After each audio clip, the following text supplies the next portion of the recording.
introduction there in the first two chapters and on into chapter 3. Then the latter part of chapter 3 through chapter 16, you dealt with the period of the judges, the various campaigns. Last one being whom? Samson that's there. Is that the last of the judges? No, you have two more. Who are they? First, Eli, and then Samuel. All right, and so we're going to look at them in the book of 1 Samuel to finish out that particular point. You have those judges. Shophatim is the Hebrew word that's used in a great number of things where they have one who is a judge of a high court even today. That's what Israel has taken a form of that word the Israelis have in giving that sense. The book covers a time there from Joshua to Eli, or the death of Joshua to Eli, and we've noticed it has this cyclical kind of a thing that happens over and over again. That there arises a generation that knows not God, goes into apostasy. And then the people cry out for deliverance as they repent. God delivers them by a judge, and they have a time of peace. And then what happens? Same thing all over again of that generation arising that knows not God. Here's another way of looking at that cycle that we see. The people turn away from God. God judges them by delivering them into the hands of an enemy.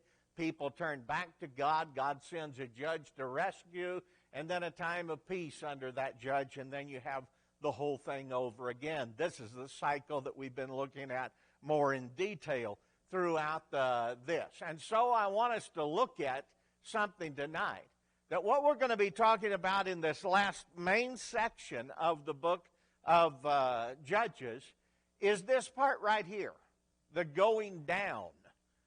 Another generation arises that knows not God. Or there was a generation, or there were the people had no king. They did what was right in their own eyes. This is what we're going to be focused in on in chapters 17, 18, and 19, if you look at it. And also as you go on Sunday to finish out the book, there'll be more of that. Now, geographically, what we're looking at are four different areas. First, there's the area there of what's called the hill country of Ephraim.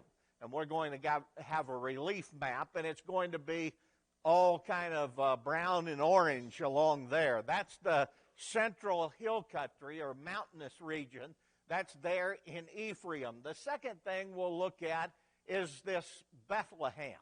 You had Micah, who was up here. You had the priest that comes to him, who was from Bethlehem, Judea. And it makes that statement. You also have Bethlehem, Judea, called in the minor prophets, Bethlehem, Ephrathia. There were two Bethlehems.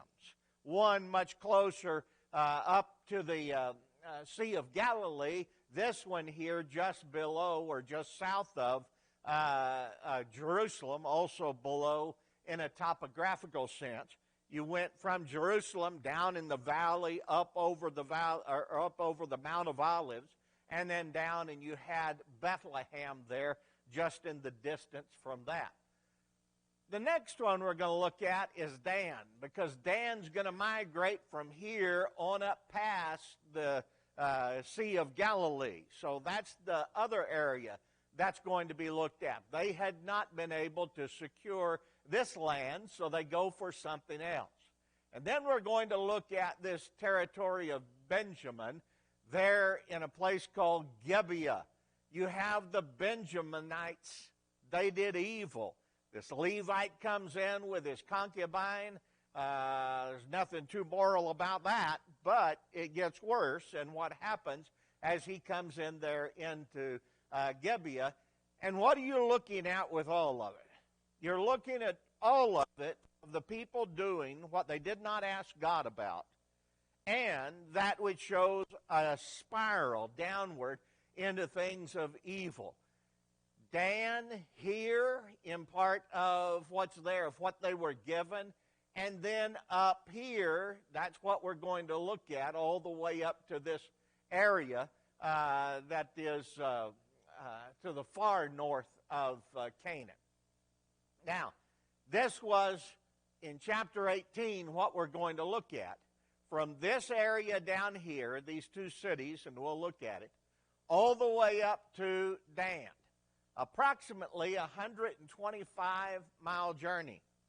That's beyond the land that they had even tried to conquer at the point.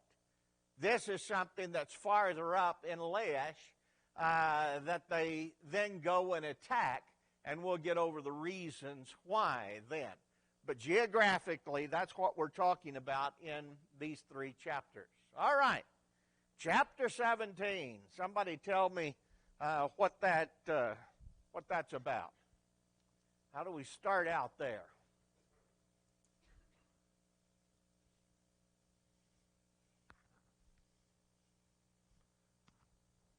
Man from the mountains of Ephraim named what? Micah. All right. What does he do with his mom, or to his mom, I guess you would say? All right. How much? 1,100 shekels of silver. Does that sound like a good amount? Yeah, it would have been a fortune, basically, that would have been there in terms of what the people were then. Let me put it this way. 2 of the denarius, back of the denarius at that time, would have equaled a shekel. So if the denarius, which it was, the day's wages that one would get, then you take that 1,100, you multiply it by 2, and that's 2,200 days' wages. Would you like to have that? That's a pretty good sum. It's not like he's in the multimillionaire range, but there is a very tidy sum with regard to that. Now, what happens with that money? What does he tell her? Okay, Mom, I fessed up. I took it. I'm going to give it back to you. So her response, do what? Okay. She gave a blessing to him instead of a curse. So now what happens? She goes out, and he had said he was going to make a idol with all of this, and teraphim and some other things that were going to be there. So she goes and she has an idol made, which I've put up there kind of like it's something like that. You would have had a household god that would have been there. And that was what she made. How much was it worth? 200, right? Compare those two. He was going to give all of that money. He dedicated it, that's what he says, to the house of idolatry that he was going to make, a bunch of idol gods and so forth. She gets the money back, spends 200 of it to make an idol, which he then takes over. What does that tell you about her dedication to the idols? Yeah, it's less than what he had. Let's put it that way. And so this is something that you recognize. In doing that, it says the man Micah later, he makes a shrine of what he had with an ephod, household idols. He consecrated his son to become priests over that. The word is Beth Elohim. Now, Beth simply means house. So he dedicated a house that was there to his idolatries. And what does he call his idols? Elohim. Is that word familiar to you? What? Somebody tell me about that word. Okay. You have it as one of the terms for God in the Old Testament. Basically the second that is used as far as popularity or use in the Old Testament. Elohim is God or God Almighty, those kind of things. Now, when you see the word El after something, that's the E-L, those letters, you're going to be talking about Elohim. Down in the south, there was a city by the name of Bethel. What does that mean? Beth means, all right, house of God. And so when you see this term, you're going to recognize it. The more you go through this, the more you just pick that up as you look at it because of what those letters are. Now, what goes on next? After that, then what? Okay. We've got this statement just for a second. Let's talk about it. This statement in Judges 17:6. In those days, there was no king in Israel. Every man did what was right in his own eyes. Why is that there? That's just an insertion, a one-verse insertion there in that sort of a way. It's right after hearing about Micah and his shrines, his household gods, all of that he made to rule over and get one of his sons to be a priest. Was there anything about what you read so far that was under the direction of God? All right. Why were they doing that? Because there was a lack of leadership. What does that tell you? There's a lack of leadership. Somebody had failed along the way. Who has the first responsibility to teach the law, according to the Old Testament law? The priests have it. So I know the priests had failed. Then you had these others that had failed. Interesting that you're going to center in on Judah and Ephraim and what they did wrong in this lesson. Where did Joshua and Caleb come from? Judah and Ephraim. There you go. I gave that one to you. It was teed up. But anyway, those are the two that you have. They were the leaders. And now what I know about them, they're not only not leading in good, it's the very case in point, the example of people of God going away from the truth, going away into this evil. Now, a Levite comes from Bethlehem, and what does this Micah ask him to do? Okay. Law have anything to say about that, showing us that people could have a personal priest?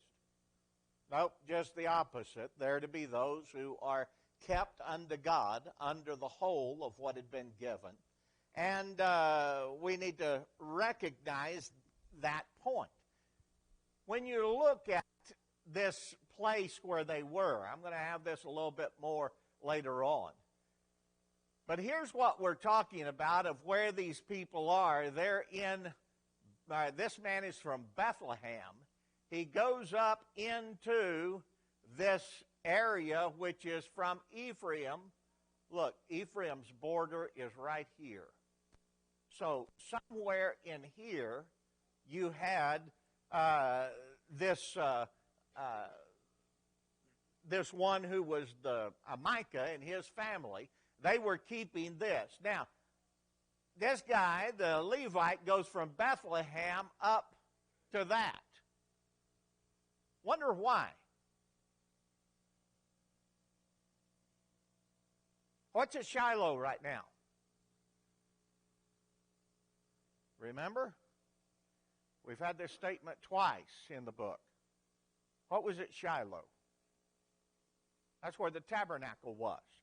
And so you have this man going from here to here. My guess is he was probably going up to Shiloh to do his service. Now he's been asked, you come here, I'll pay for you to be my private priest, if you will, and I'll give you so much money, I'll give you clothes, and I'll give you the sustenance. And so the guy says he's going to do it. And now what happens there? Is that a good arrangement? far as all of them are concerned. As far as they're concerned, it's great. He's getting all of these things, and all he has to do is minister to one person. Go ahead.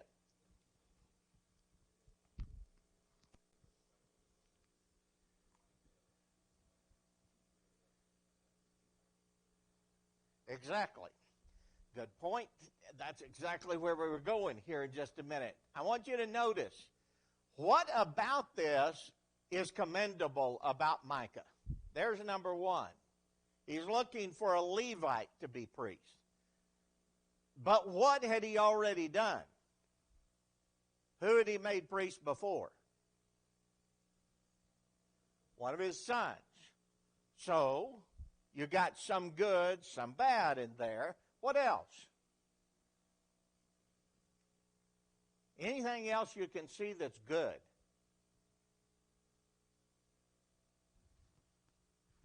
Anybody? Okay.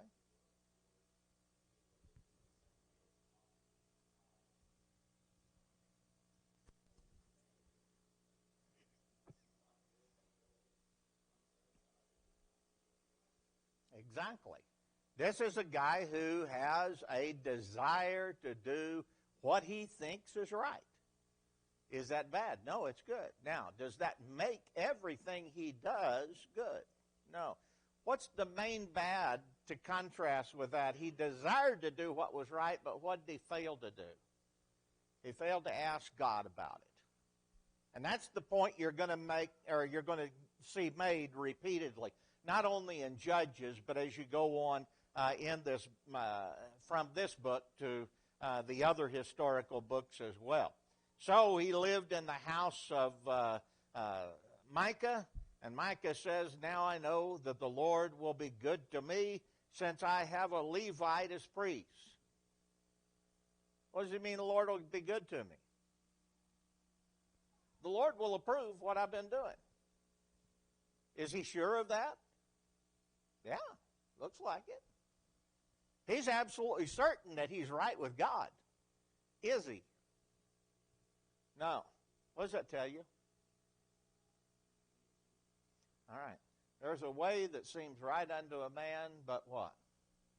The end thereof are the ways of death. You have that made twice in the book of Proverbs, and we know certainly that we can see that here. All right. Let's look at chapter 18 then. What's going on in chapter 18? Going to have this migration of the Danites. Two come from these cities, Zorah and Eshtaol. They come up to wherever this house is of Micah, and what they do is they said to Micah, or to the priest, what? I want to know, we're going up there to overtake this city. We want to know if it's going to go well. And what does the priest tell them? Yeah, go in the peace of the Lord is what the original has to say about that. But what's the problem? Has he consulted the Lord? No. He hadn't consulted the Lord. He just told them, you go ahead and do that. Now, before they decide to go, what are they going to do? Sorry about that. Now they're going to take all of this stuff. The gods, all of this, they're going to take it with them. And at first, what does the prophet say? Levite prophet says, what are you doing? Why aren't you taking this? And what they tell him to do? You be quiet. We're taking this, and I tell you what, we'll make you our priest. And which one's better, to be priest for one man and his kids, or to be for a whole tribe? Well, what's the answer to that? Correctly. Neither. That's one of those where he's given a false choice. That's one of those things we do in our preacher training. I'll give them a false choice. And some of them will bite on this one, some of them bite on that one, say, never take false choices. Don't take your choice that both of them are wrong. You got to ask now, were either of these right? We've already covered the having a priest to yourself. That isn't lawful. The having a priest for one tribe. How is that more lawful than having it for one person? It's not. God gave them that responsibility to be priests over all and to serve all the people of God and to take their portion from that which was of the treasury of the whole that was there, that was given as a way of the tithe offerings and so forth. That's what had been prescribed in the book of Leviticus. So nothing about this is better one way or the other. Okay, but the priest decides that sounds like a pretty good deal to go with them. So he goes, and now what happens with Micah? Okay, Micah catches him. And what do these men from Dan, these Danites, say to him? Okay, what before that? What aileth thee? What'd that mean? What's your problem, is what we would say about that, right? Well, obviously, what's the problem? That's what Micah said. He said, what ails me? What ails me is you took everything I have, and there's nothing I have left, and now you're going on your way. You better return that. However, how many people was it that he was facing? A whole lot more than what he had. So he turns around, and they take it on up to that north country, and they go there, and at Laish, they take the people over. It says there in Judges 18 and verse 27, but the people of Dan took what Micah had made, and the priests who belonged to him, and they came to Laish, to a people quiet and unsuspecting, and struck them with the edge of the sword and burned the city with fire. Laish is a place that has been quite, I guess you say, thoroughly investigated as far as archaeology. That's something where when I was going to college, that was in active archaeological digs at that time. I almost got a chance to go, but I'm kind of glad I didn't now. Would have been during one of the wars. But you had this place as being one that's confirmed. About this time, you also have it confirmed that this level, and nothing close to that level, was burned with fire. Archaeologically, this is one of the great pieces that you'll study if you look in those books with regard to biblical archaeology. At any rate, they took it over. They had looked at it, and they said, this place isn't well guarded. Why? What's it away from? Away from the people of Sidon, or Sidonians, talking about those of Phoenicia. Sidon was on the coast of Mediterranean, and so it was at a distance with this. And it says it's not affiliated with any others. There's a variant in the text as to whether that says others or the Syrians. And I'm not sure. I haven't looked up that and been careful enough to give you a good estimation on that. But either one, it doesn't matter. Obviously, Syria would be up in that direction. It might be somebody they'd want to ally with. But the fact was there wasn't any allies that they had whatsoever. So it's a place of peace. It's a place of quiet. You had this place that wasn't well fortified. They had no helpers to battle with them, no allies. And so they decide, we're going to pick that off. Now, had they sought the direction of God to go there? Where had it ever been allotted to them? It hadn't. So what they do is they leave the land which was allotted to them, which needed to be cleared out of those who were people that were Canaanites that later on brought time and time again a problem to the people of God. They didn't. They went up here to this land, and they decided to take it over, and that was what they did. All right. Anything else there? Go ahead.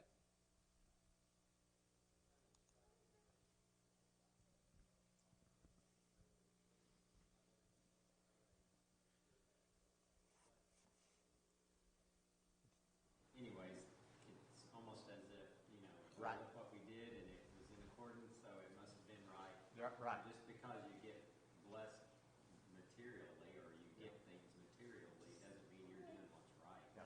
We've got to realize that. Yeah. That's exactly right. Things are going bad doesn't mean that we're not doing what's right. Seems like harder. Right. The more you try to do what's right, sometimes the worse it is. Later on, you're going to see this because later on, they're going to be one of the places that's taken first into the captivity, since they're far at the north end. They're also going to be ones who are absorbed as a part of the Samaritans before almost anybody else. All right. Now, Judges chapter 19. We're talking about several things here. This area of Gibeah, that's the town that this Levite and his concubine are going to go into. They're coming from this hill country, and they're going to that. Here they're going to pass through Jerusalem.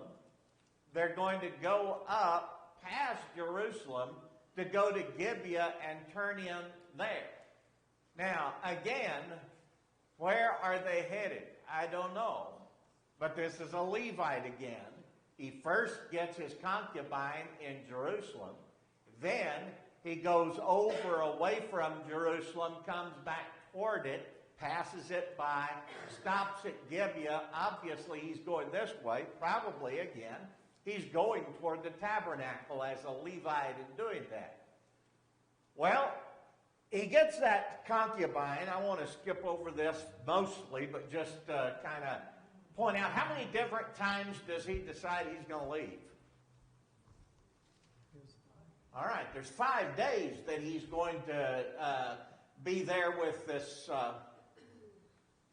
what do you call it? It would be a father-in-law if they were married. Concubine-in-law? I don't know. But whatever he was, he's there with him, and this guy keeps delaying him to go. And so now, finally, they're going to go on their way. What time of day was it? Late in the day, okay. And so they don't get very far until they come to the outskirts of where they would have gone to Jerusalem. Probably you're looking at a road that was several kilometers out of Jerusalem that kind of turned to the north and went straight on toward Gibeah. At this time, Jebus was the name of Jerusalem. It was not yet in the hands of the Israelites. But as he goes, he says, we're not going to go where foreigners are, to a foreigner city. We'll go to Gibeah. Was that a good decision? Why? What happened? Goes in there, there's a stranger that meets you. Stranger's from Ephraim, or he's headed toward. And the stranger says to him, what?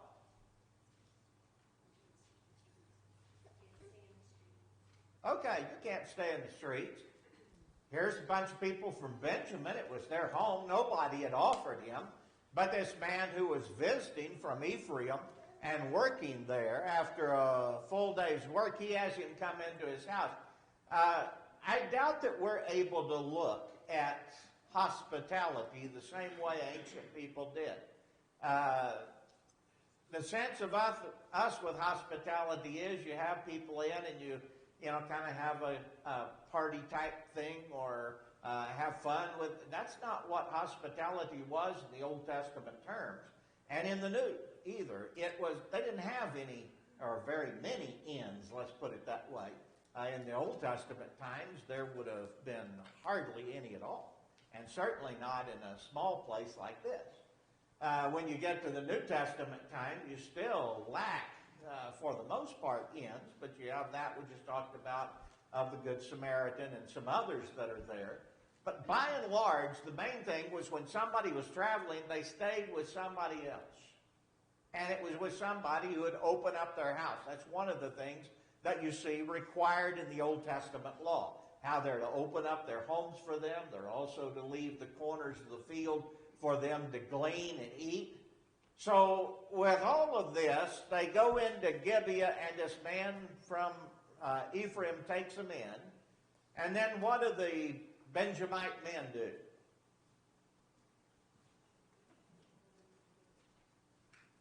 Do what? They work the man. Okay.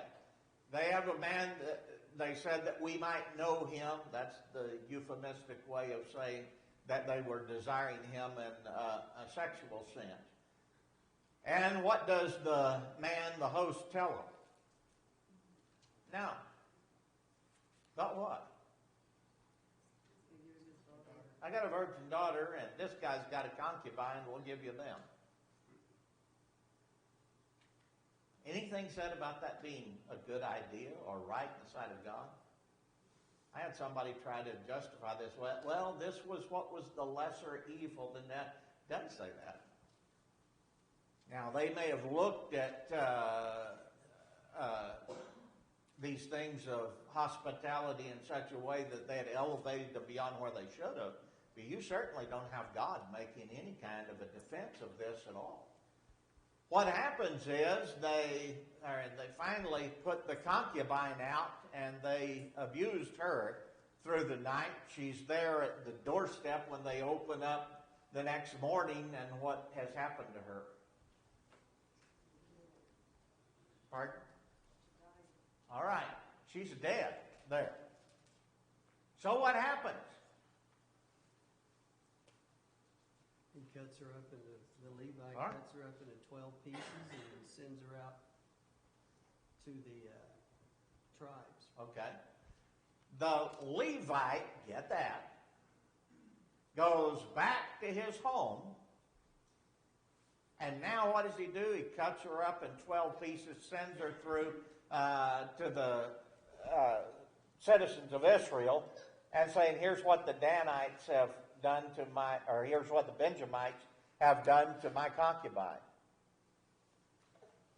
Well, who's right and who's wrong in that one? There isn't anybody right in that one. This is a wrong of everybody, and that's the whole point of this section. The statement at the very end of chapter 19, it was so, that all that saw it said, there was no such deed done nor seen from the day that the children of Israel came up out of the land of Egypt unto this day. Consider of it, take advice, and speak your mind. What's the point?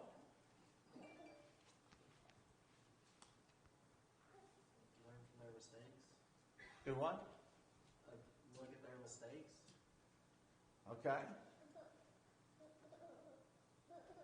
The level of sin was at what place now? What really you have is a point at which all of this takes place, that you've had more and more evil as this has gone. The shocking nature of what was done says evil had sunk into an all new low. It was something that was so bad. This hadn't even happened since they left Egypt. So, go ahead. Well, it's like today that there is no new evil under the sun, but it's applauded now. And if you don't approve of it, you're the bad person. They call evil good and good evil nowadays. It's great. You know, you're a beautiful person if you're, you know, homosexual or whatever it might be.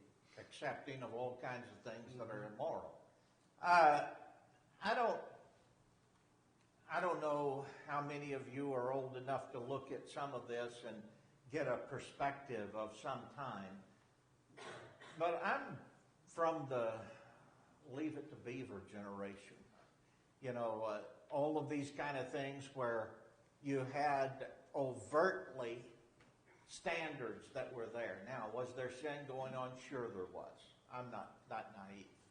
But there was a public perception that demanded that you at least adhere to basic ideals in public. That's not what you have now. You have a basic realm where if you adhere to ideals and say that God's ideals are what is right, they're inspired, that you're a bigot and that you're the one that needs to be looked down on, you're despised. It's exactly what you find in the Bible time and time again, where they called evil good and good evil. They mixed light for darkness and darkness for light. That is not new. But what happens is, as it cycles around, you get to a level of extreme evil. And that's where we are here, is that without any moral compass and without any leadership, it's going to get worse and worse and worse. Now, what's God going to do? He's going to step in with leadership. Beyond that of the judges, which he already has given. Then what's he going to do? That ain't going to do the trick, so he's going to bring in those who are the prophets. And that's not going to work, so what's he going to do? Do what he said and take them into captivity, bring them back, and it still doesn't get everything turned around. They stopped idolatry after the taking away into captivity, but they did not stop their sin. It continued on. Malachi is a great example of that. What I want you to understand is the Bible makes this point over and over again. Evil men and seducers shall wax worse and worse, deceiving and being deceived, is the way Paul expresses it to Timothy in 2 Timothy chapter 3:12. These things are going to get to be done more and more. Now, what happens if we accommodate the sin? If you don't speak up against sin, it's too late. It goes too far. And that's our sin by not speaking up against But if we speak up, people are going to get mad at us and they won't listen to us. So shouldn't we just kind of keep it quiet and go underground a little bit more? Sooner or later, you're going to have somebody who's a really good friend of some of these people practice it, maybe family. Shouldn't we just kind of be quiet and try to quietly bring them back? What happens? You see, that's human thinking. That's our human reasoning. But what we need to understand is God recognized that, and He's shown us all through Scripture. It never fails that when someone gets up there and they say, here's the problem, and I'm telling you we're getting worse of a problem and we need to address this problem, we need to see what it is, somebody goes, oh no, there he goes off on whatever it is again. Well, let me tell you something. There's two ways to look at that. There are people who look at that and say, oh, he's trying to make things worse. Or there's God's way of looking at that. He's taking the only way that's ever worked. Because that literally in the Bible is the only way that's ever worked, is to address the evil. If we don't, and we allow that to just continue, then what happens? We're eaten up by it. Hear the old statement of what happened when the man said of what took place with Hitler's reign. He said, I saw the Jews being taken. I didn't say anything. I'm not a Jew. Saw the intellectuals being taken. I didn't say anything because I'm not an intellectual. Saw the Slavs, saw those who were malformed, saw everything else. And he said, lastly, they came for me. And that was seen as a kind of a sheet that was found in one of the concentration camps.